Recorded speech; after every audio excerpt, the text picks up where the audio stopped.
नमस्कार दोस्तों, मैं आपका दोस्त और होस्ट राजमेला और आप हमारे साथ देख रहे हैं द बम्बाट की खास साक्षात्कार की श्रृंखला की कड़ी में मैं आप सबका स्वागत करता हूं। हम इस श्रृंखला में हम आपको मिलवाते हैं राजनेताओं से और बड़ी नामी हस्तियों से। इसी श्रृंखला में आज हमारे साथ जुड़े हैं युवा नेता जो फतेहपुर के कांग्रेस मंडल अध्यक्ष हैं। तो चलिए मैं सीधा रुख करता हूं उनसे। नमस्कार सर। नमस्कार सर। सर, सबसे पहले तो मैं चाहूंगा कि आप हमारी ऑडियंस को अपना परिचय दें। जी, मेरा नाम आसिफ खान है, गांव जलाल सरे, और मैं कांग्रेस का मंडल अध्यक्ष हूं और यूथ कांग्रेस का जिला उपाध्यक्ष हूं। जी आसिफ जी, मैं जानना चाहूंगा कि आपके राजनीतिक कैरियर की शुरुआत कैसी हुई, वो भी आप हमारे दर्शकों को बताइए।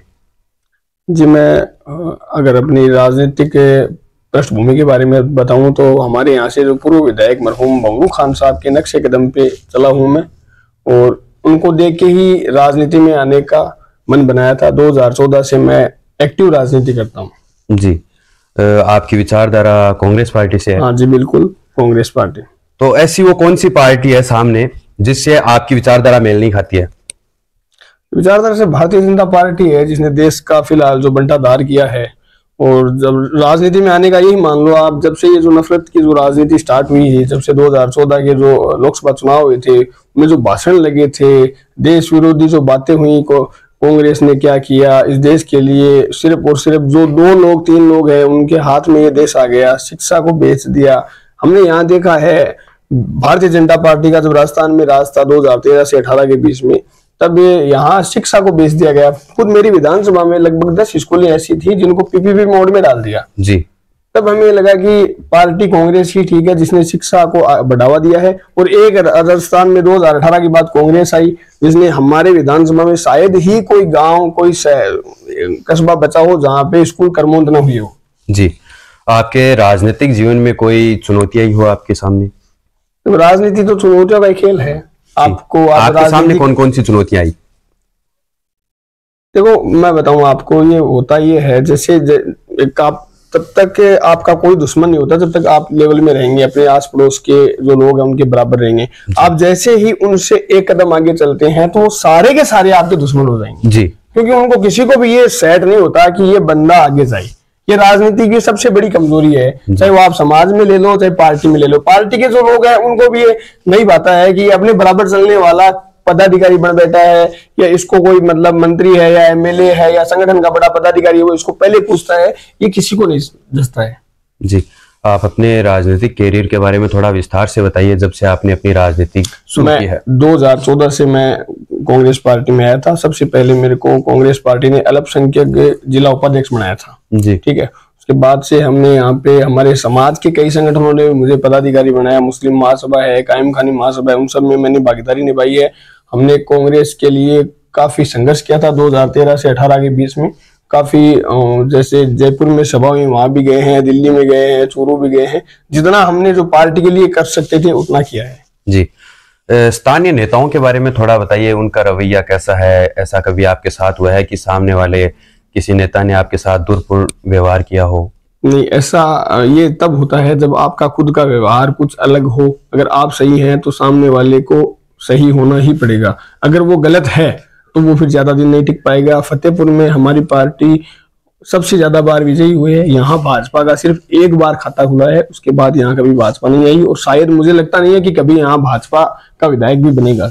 जी, आपके विपक्ष में 2 नेता थे जो बड़े चेहरे थे, एक श्रवण जी चौधरी थे और एक नंद किशोर महरिया थे। उनको हार का सामना करना पड़ा, तो क्या क्या वजह रही होंगी? विकास पे चुनाव लड़ा था हमारे विधायक ने, सिर्फ और सिर्फ विकास पे चुनाव लड़ा था। राजस्थान सरकार की जो जन कल्याणकारी योजनाएं हैं वो गांव तक पहुंची थी। यहाँ हमारे विधायक महोदय ने खुद मोर्चा संभाल रखा था। गांव गांव ढाणी में ऐसा नहीं है कि उन्होंने किसी को डीलर बना दिया कि फलानी पंचायत है वो खुद संभालेगा या उस गांव का मालिक, वो ऐसा कुछ नहीं था।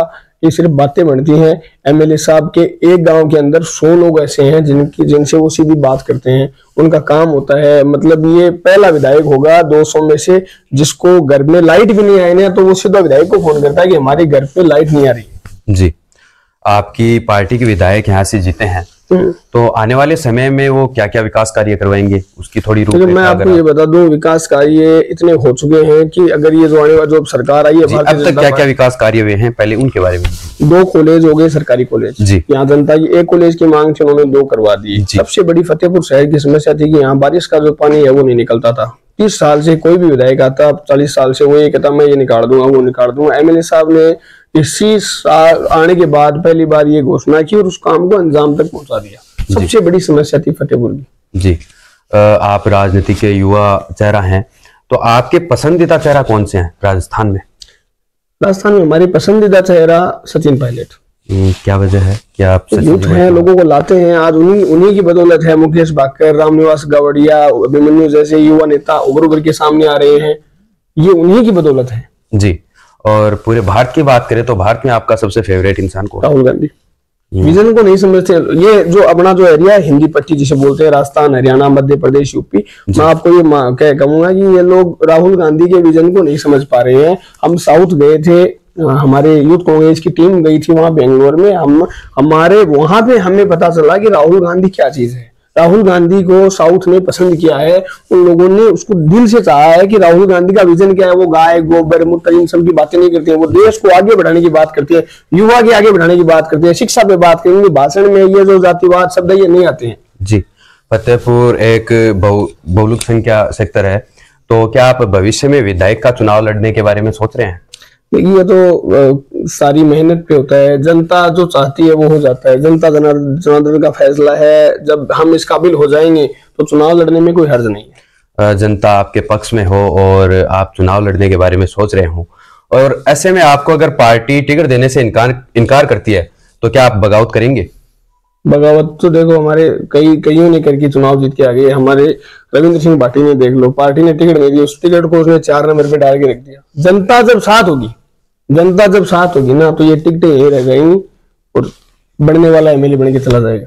तो आप बागी होकर भी अगर जनता आपके साथ होगी तो आप ये उस वक्त का फैसला है, ये उस वक्त का फैसला है जब आपके पास एक बहुत बड़ी टीम हो, आप सक्षम हो हर चीज में, जनता आपको पसंद करे, तब ये चीजें होती है जी। हाल ही में विधानसभा के चुनाव हुए हैं, इन चुनाव में आपने अपनी भागीदारी कैसे निभाई? अपने प्रत्याशी को जिताने के लिए आपने क्या क्या संघर्ष किया, आपने क्या क्या कार्य किया? देखो, हम एक कोर कमेटी के मेंबर थे, हमारे मजबूत साथी थे, हमारी लगभग 100-150 लोगों की टीम थी। हमें कहा गया है कि आपको रैलियों में न जाकर अपने पंचायतों में, आपको जो जिन पंचायतों की जिम्मेदारी दी है उनमें आपको हर पंचायत में 500 वोट प्लस करने हैं जी, ठीक है। और हमें टफ जो जिस प्रकार का कार्य करता था, जिसे ऐसे लगता था कि ये कार्यकर्ता जहां कांग्रेस कमजोर थी पिछले चुनाव में, वहां ये कार्यकर्ता मजबूती से कांग्रेस को प्लस में लेके आएगा, उसे वो पंचायतें दी गई, वो वार्ड दिए गए।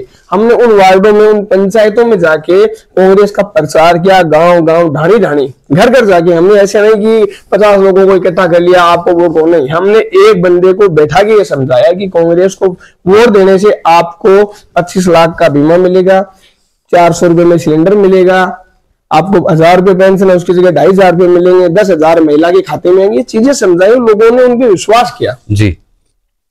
ये हमें जिम्मेदारी दी थी पार्टी ने, हमारे जो जिला अध्यक्ष हैं उन्होंने जिम्मेदारी दी थी हमारे मंडल अध्यक्ष को, और हम लोगों ने उन्हें बखूबी निभा के अपनी अपनी पंचायतों में कांग्रेस को यहाँ प्लस किया जी। जिन लोगों ने आपके विधायक जी के विपक्ष में वोट डाले हैं और उनके, और जिन लोगों ने आपके पक्ष में वोट डाले हैं, उनको अगर वो काम लेकर आते हैं आपके विधायक जी के पास, तो उनमें क्या कोई, उनके काम में कोई अंतर आएगा? मैं बताऊं आपको, जीता हुआ सभी का विधायक होता है, और हमारे एमएलए साहब ने यही यहाँ चेंज किया था कि जो मेरे घर पे आएगा वो, मैं इस फतेहपुर की जनता का ऋणी हूँ 5 साल के लिए या जिंदगी भर, मान लो आप, जो जनता मेरे से काम लेने आएगी मैं उसे मना नहीं करूँ। उन्होंने उन गाँवों में काम करवाया था जिन गाँवों ने वोट ही नहीं डाले जी। अब राजस्थान में नई सरकार आई है, बीजेपी की सरकार बन रही है, और यहाँ पर फतेहपुर में विधायक कांग्रेस के हैं, तो ऐसे में क्या वो दबाव में आकर कार्य करेंगे या जैसे पहले कार्य? देखिए, लड़ने वाला है ना, लड़ने वाला 100 से 200 से लड़ जाता है, और हमारे यहाँ 2 शेर हैं, एक लक्ष्मणगढ़ में है और एक फतेहपुर में है। ये किसी के बाप से नहीं डरते जी। डोटासरा और हाकम, ये दोनों जहां जाके खड़े होंगे ना, वहां सरकार इन्हीं की है जी। और फतेहपुर में जिस रफ्तार से पिछले 5 साल में काम हुए थे ना, उसी रफ्तार से फतेहपुर में दोबारा 5 साल काम होंगे। इस बंदे को कोई रोकने वाला नहीं। क्यों? क्योंकि कोई करप्शन नहीं है, कोई इन पे कोई आरोप नहीं है, सिर्फ जनता के काम के लिए ऐसा बंदा है। आपको सेक्रेटरीट में कोई काम है, आप इनके घर पे चले गए ना और फ्री हुए तो ये कहेंगे चलो मेरी गाड़ी में बैठ जाओ, आप आपका काम मैं करवा के दूंगा जी। ऐसे विधायक बहुत कम मिलते हैं, ये मान लो आप जी।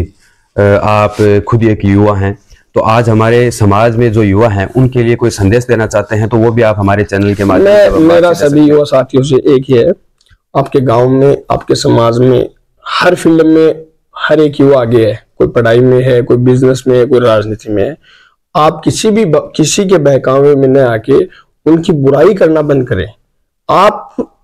आपका भाई अगर बिजनेस में माइंडेड है तो वो आपको कभी ना कभी कहीं ना कहीं जरूर सपोर्ट करेगा। अगर वो राजनीति में है तो वो आपका काम कहीं नहीं रुकने देगा।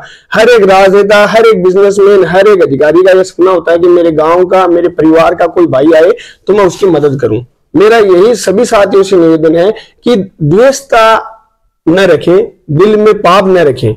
आपका जो भाई आगे जाएगा वो सिर्फ आपके लिए काम करेगा, आपसे जरूरी उसके लिए के साथ जुड़े, इसके लिए आपका बहुत बहुत धन्यवाद। शुक्रिया दोस्तों, ये थे आसिफ खान जी जो कांग्रेस मंडल अध्यक्ष फतेहपुर से युवा नेता हैं। इनसे मिलकर आपको कैसा लगा आप हमें कमेंट बॉक्स में जरूर बताना और आप हमारे साथ देखते रहिए द बम्बाट। हम मिलते हैं एक और नई शख्सियत के साथ, तब तक के लिए धन्यवाद।